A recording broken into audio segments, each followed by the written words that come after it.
मोदी की पार्टी का नारा है 400 पार और इस बार 400 लाने से बीजेपी को कोई रोक नहीं सकता। तो दोनों यादव परिवार हैं, बिहार में लालू यादव और यूपी में अखिलेश यादव।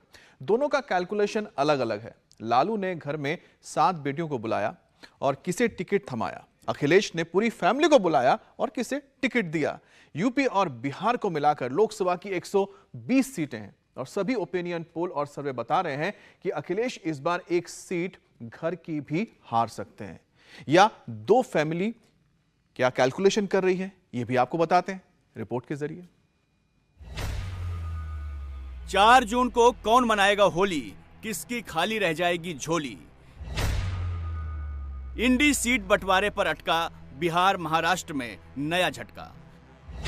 इंडी के पास उम्मीदवारों का टोटा, एनडीए के पास 350 विनर। जो सीट नहीं बांट पा रहे वो मोदी से कैसे लड़ पाएंगे। होली पर मोदी विरोधी मोर्चे का रंग सीट बंटवारे की फांस ने फीका कर दिया है। लालू एंड फैमिली ने पटना के बजाय दिल्ली में होली मनाई। लालू, राबड़ी और तेजस्वी के साथ पूरे परिवार ने रंग गुलाल उड़ाया। लालू ने बेटियों के साथ होली की फैमिली पिक्चर भी जारी की। इसमें लेफ्ट टू राइट चंदा यादव, रोहिणी आचार्य, मीसा भारती, रागिनी यादव और राजलक्ष्मी यादव मौजूद हैं। लालू की बेटी रोहिणी आचार्य भी सिंगापुर से होली खेलने दिल्ली पहुंच गईं। लालू ने उन्हें सारण से आरजेडी का उम्मीदवार बनाया है। बड़ी बेटी मीसा भारती पाटलिपुत्र सीट से चुनाव लड़ेंगी। 24 में लालू का समाजवाद पूरी तरह से परिवारवाद के इर्द गिर्द घूम रहा है। लेकिन मोदी लहर में क्या 2 बेटियों को सांसद बनाने का सपना लालू पूरा कर पाएंगे। सारण में रोहिणी आचार्य का मुकाबला बीजेपी के राजीव प्रताप रूडी से हो सकता है। यहां से रूडी लगातार 2 चुनाव 2014 और 2019 जीत चुके हैं। पाटलिपुत्र सीट पर मीसा भारती की टक्कर रामकृपाल यादव से होगी। रामकृपाल 2014 और 2019 में लगातार 2 चुनाव जीत चुके हैं। इस बार जीते तो हैट्रिक होगी। सारण में 2014 में राबड़ी देवी हारी थी, तो बेटी रोहिणी आचार्य को किस गणित से लालू जिताने का ख्वाब देख रहे हैं। सारण में यादव 25%, राजपूत 23%, वैश्य 20%, मुस्लिम 13% और दलित 12% हैं। लालू मुसलमान और यादव वोट के सहारे रोहिणी को सारण से संसद पहुंचाना चाहते हैं। सारण में लालू का मुस्लिम 13%, यादव 25% मिलकर कुल 38% का वोट बैंक बनता है। जबकि बीजेपी के राजपूत 23%, वैश्य 20% मिलकर 43% हो जाते हैं। अगर चिराग पासवान के दलित वोट बैंक को भी जोड़ लिया जाए तो 55% का सॉलिड वोट बैंक बन जाता है। 2019 में बीजेपी को यहां 51% से ज्यादा वोट मिले थे। 2019 में भी सारण में लालू यादव दलित वोट का जुगाड़ नहीं सेट कर पाए थे। इस बार भी चिराग पर डोरे डाल रहे थे, लेकिन बात नहीं बनी। ऐसे में सारण में लालू फैमिली की हैप्पी होली का चांस बहुत कम है। हैप्पी होली, हैप्पी होली आप सबको। तो होली का आप सब लोगों को शुभकामनाएं है। पाटलिपुत्र में मीसा भारती यादव वर्सेस यादव की लड़ाई में फंसी हुई हैं। मुकाबला एक बार फिर रामकृपाल यादव से है। लालू परिवार यहां से लगातार 3 चुनाव हार चुका है। 2019 में मीसा भारती करीब 39,000 वोट से हारी। 2014 में मीसा भारती करीब 41,000 वोट से हारी। 2009 में खुद लालू यादव करीब 24,000 से हार गए थे। पाटलिपुत्र भले ही यादव बाहुल्य सीट है, लेकिन जीत हार कुर्मी और भूमिहार मतदाताओं पर निर्भर है। पाटलिपुत्र सीट पर यादव 5 लाख, कुर्मी 4 लाख और भूमिहार 3 लाख हैं। नीतीश के एनडीए में आने के बाद यहां मीसा भारती हार की हैट्रिक बना सकती हैं। उनके लिए जीत बहुत दूर दिख रही है। कुर्मी और भूमिहार वोट का बड़ा चंक बीजेपी के साथ है। रामकृपाल यादव को लालू यादव के वोट बैंक का चंक मिलना भी तय है। लालू परिवार के लिए तीसरा टेंशन कांग्रेस के साथ सीट शेयरिंग झगड़ा है, जो सुलझने के बजाय उलझता जा रहा है। पप्पू यादव पूर्णिया नहीं छोड़ने की कसम खा रहे हैं, तो लालू कांग्रेस को किसी भी कीमत पर पूर्णिया सीट देना नहीं चाहते।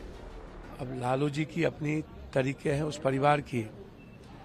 वो चाहते थे कि मैं मधेपुरा चुनाव लड़ूं, मैंने उन्हें मना कर दिया था कि मैं मधेपुरा नहीं लड़ूंगा सर, एज ए बेटे की तरह मैं आपकी मदद करूंगा, आप चुनाव लड़ाएं, मैं पूर्णिया नहीं छोड़ सकता। उनकी इच्छा थी कि मैं राजद ज्वाइन करूं।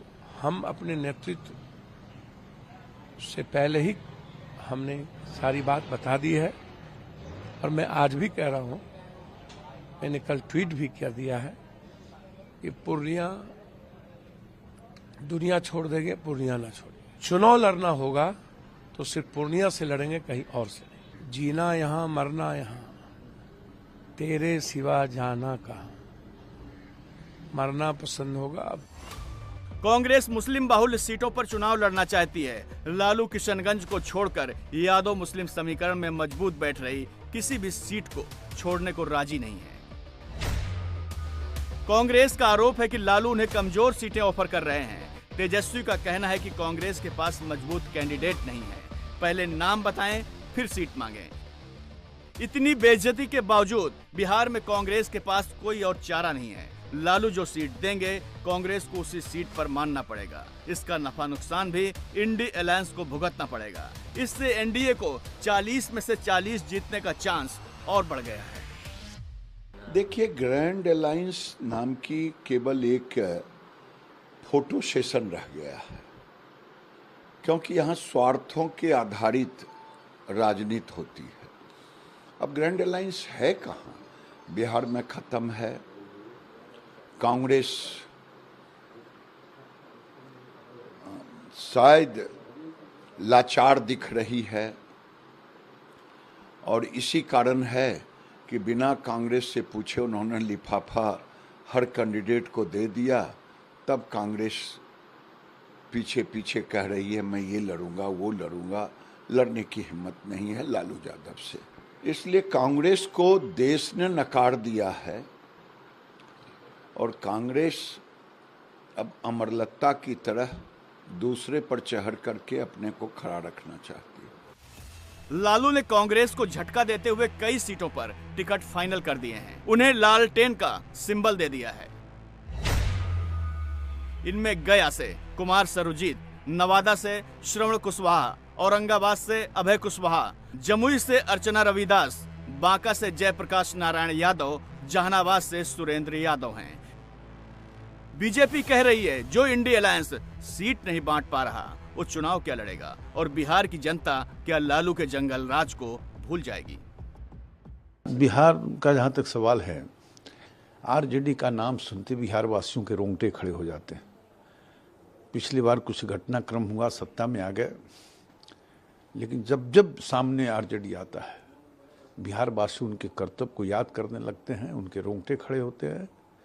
और नरेंद्र भाई मोदी जो आज गरीबों की चिंता कर रहे हैं, किसानों की चिंता कर रहे हैं, इसका इतना व्यापक असर है कि आरजेडी हो या कोई पार्टी हो, वो जमीनी सफलता उसे नहीं मिल पाएगी। देश की राजनीति में दो यादव परिवारों का बोलबाला रहा है, एक लालू और दूसरा मुलायम। होली पर मुलायम का परिवार सैफई में जुटा। मतदाताओं को मैसेज देने के लिए पूरा परिवार एक फ्रेम में आया। शिवपाल, रामगोपाल, अखिलेश, धर्मेंद्र, डिम्पल सब ने साथ मिलकर होली खेली। अखिलेश ने परिवारवाद पर वो बात कह दी जो विरोधी कहते हैं, तो सैफई खानदान को मिर्ची लग जाती है। लोग तमाम सवाल उठा रहे हैं परिवार वाले। इस बार हमने भी रिकॉर्ड तोड़ दिया, परिवार वालों को टिकट दे दी सर। और रिकॉर्ड इसलिए भी तोड़ लिया कि बीजेपी वाले न जाने क्या क्या कहते हैं। हम उन बीजेपी वालों को कहेंगे इस होली के त्योहार पर, होली के त्योहार पर उससे कहेंगे कि वो भी संकल्प लें कि किसी परिवार वाले को वो टिकट नहीं देंगे और किसी परिवार वाले से वो वोट मांगने नहीं जाएंगे। अखिलेश ने कैसे परिवार का ख्याल रखा, ये बात आपको टिकट बंटवारे से समझ में आ जाएगी। मैनपुरी से पत्नी डिम्पल यादव मैदान में है। आजमगढ़ से चचेरे भाई धर्मेंद्र यादव कैंडिडेट हैं। बदायूं से चाचा शिवपाल ताल ठोक रहे हैं। फिरोजाबाद से एक और चचेरे भाई अक्षय यादव को उतारा है। अखिलेश के खुद कन्नौज से उतरने की अटकलें तेज हैं। समाजवादी पार्टी ने 2014 और 2019 में 5 सीट जीती थी। 2024 में भी अखिलेश का फोकस इन्हीं 5 सीटों को बचाने का है। अखिलेश के लिए चुनाव जीतने से ज्यादा बड़ा सवाल परिवार की सीटें जीतने का है। लेकिन भरोसा इस बात का नहीं है कि बाकी यादव परिवार के पीछे उसी ताकत से खड़े होंगे जिस ताकत से मुलायम के जमाने में हुआ करते थे। 24 का केवल चुनाव लोकसभा का नहीं है, बल्कि हमारे आपके भविष्य का भी चुनाव है। अखिलेश का कॉन्फिडेंस इसी बात से हिला हुआ है कि अब यादव वोट बैंक भी टूट रहा है। सैफई जो इटावा लोकसभा का हिस्सा है, जिस पते पर अखिलेश यादव का वोटर कार्ड बना हुआ है, वहां समाजवादी पार्टी 2014 में भी हारी और 2019 में भी हारी। दोनों बार बीजेपी ने चुनाव जीता। इसीलिए सैफई के फैमिली होली मिलन में डिंपल ने मुलायम सिंह यादव की बात की और मतदाताओं को फिर से उसी तरह एकजुट होने को कहा जैसे मुलायम के जमाने में परिवार का साथ देते थे। जो नेताजी की विचारधारा है, जिसकी जो सैफई से तो अंकुरित हुई और पूरी मैनपुरी में फैली और आसपास के पूरे क्षेत्रों में फैली, चाहे वो एटा हो, चाहे फर्रुखाबाद हो, चाहे इटावा हो, चाहे कन्नौज हो, तो मुझे पूरा भरोसा है कि अब नेताजी की विचारधारा को आप सब लोग आगे बढ़ाने का काम करेंगे। तो क्या अब यादव परिवार का जादू अपने ही इलाके में अपनी ही जात के मतदाताओं पर नहीं चल रहा है? यादव अब विकल्प तलाश रहे हैं।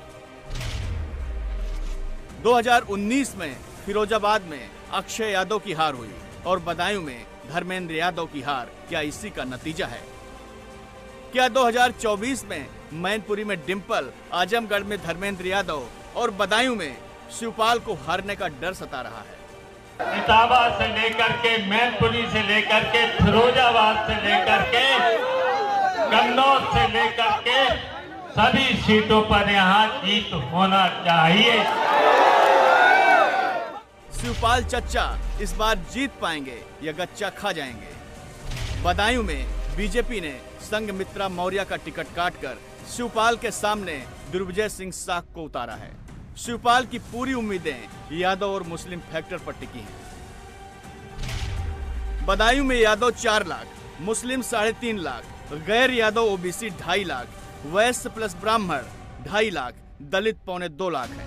सैफई परिवार यहाँ मुस्लिम यादव वोट के सहारे है। अगर मायावती ने मुस्लिम या यादव कैंडिडेट उतार दिया तो शिवपाल के लिए जीतना नामुमकिन हो जाएगा। आप लोगों को केवल होली की खुशी के साथ साथ अब केवल चुनाव में लगना है और ऐसे अगर शोर मचाते रहे, किसी की बात नहीं सुनोगे तो फिर सफलता नहीं प्राप्त करोगे। गंभीर हो जाओ। ये 2024 के चुनाव में गंभीर हो जाइए और अपना जितनी भी जिम्मेदारी दी जाए उस जिम्मेदारी को निभाना। कुछ भी करना पड़े, सभी को मनाना पड़े तो मनाना। और 90% और 95% अगर आप उन्हें अपना वोट डाल दिया तो फिर भारतीय जनता पार्टी उत्तर प्रदेश से हट जाएगी। अखिलेश ने फिरोजाबाद सीट पर अपने एक और चाचा राम गोपाल यादव के बेटे अक्षय यादव को उतारा है। यादव लैंड की सीट पर भी अखिलेश का मुस्लिम यादव समीकरण ही काम करता है। फिरोजाबाद में यादव 2.5 लाख, मुस्लिम 2.5 लाख, दलित 3 लाख, शाक 80,000, ठाकुर प्लस ब्राह्मण 1.5 लाख है। 2019 में अक्षय यादव को बीजेपी के चंद्रसेन यादव ने हराया था। बीजेपी ने अब तक इस सीट पर कैंडिडेट का ऐलान नहीं किया। यहां कांटे की टक्कर में पलड़ा बीजेपी का ही भारी है। मैनपुरी के बाद कन्नौज को मुलायम खानदान का सबसे मजबूत गढ़ माना जाता है, लेकिन अखिलेश अब तक खुलकर इस बात का ऐलान नहीं कर पाए हैं कि वो मैदान में आएंगे ही आएंगे। वजह क्या है? कन्नौज में अखिलेश को हार का डर क्यों सता रहा है? कन्नौज लोकसभा में दलित 21%, मुस्लिम 16%, यादव 16%, ब्राह्मण 15%, राजपूत 10% हैं। मायावती ने कन्नौज से मुस्लिम कैंडिडेट उतारकर अखिलेश के यादव मुस्लिम समीकरण बिगाड़ दिए हैं। मायावती के दांव से मुस्लिम वोट का बंटवारा तय है। बाकी जातियां अखिलेश को वोट देंगी, इसका भरोसा नहीं है। वजह पल्लवी पटेल से रास्ते अलग होना, जो कन्नौज की ही रहने वाली है, जयंत चौधरी से गठबंधन टूट जाना और राम लहर में राम विरोधी रुख, अयोध्या से दूरी, सैफई खानदान को अपनी खानदानी सीटों पर ही ये सब कारनामे भारी पड़ रहे हैं। 25 मार्च एक होली हो रही है, 4 जून को दूसरी होली होगी, क्योंकि 4 जून को 400 पार फिर एक बार प्रचंड बहुमत की मोदी सरकार। कितने कॉन्फिडेंट है ऐसा कि 400 पार होने जा रहा है? विपक्षी खेमा लगातार कोशिश कर रहा है। हम उत्तर प्रदेश में कॉन्फिडेंट हैं कि 80 के 80 यूपी में जीतेंगे। तो अगर मेरे प्रधानमंत्री जी ने कह दिया कि 400 पार, तो देश 400 पार जिता करके देगा, 370 भाजपा को और 400 पार एनडीए को।